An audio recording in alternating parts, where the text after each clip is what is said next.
จักกันก็บ่ได้หลายวันปานใดดอกน้อแต่หัวใจอ้ายมันจังจอคือทอดเขาตอนใดเว้านำกะทั้งเขินทั้งอายตอนเจ้าเงียบไปกะใจหายใจเหงาสงสัยเฮาลงฮักเขาแล้วนอใจแต่ละมือได้แต่จับมือถือส่องเฟซแนวเดียว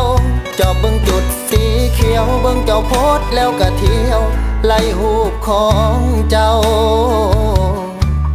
แต่ว่าเขาคือบ่มีวี่แววว่าสิมาอ่านแชทของเฮานั่งเบิ่งข้อความเก่าแล้วก็เหงาคอยเจ้าตอบมาอยากทักไปหา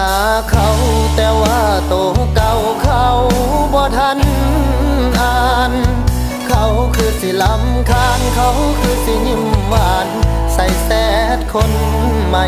น้อยใจว่าสิบ่ทักหาแต่ใจพี่บ้ามันอดบ่ได้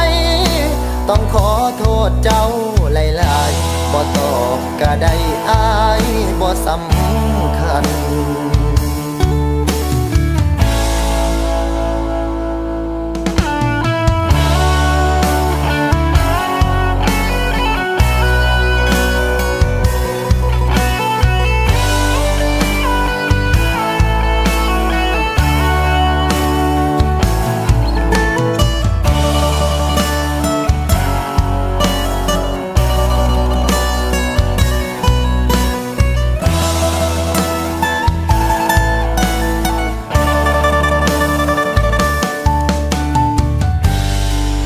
บ่นอคนคอยมันแห่งน้อยใจจากสิเหตุจังใดก็ใจมันคิดท้ออยากทักไปหาเขาแต่ว่าโตเก่าเขาบ่ทันอ่านเขาคือสิลำคาญเขาคือสิยิ้มหวานใส่แซดคนใหม่น้อยใจว่าสิบ่ทักหาแต่ใจพี่บ้ามันอดบ่ได้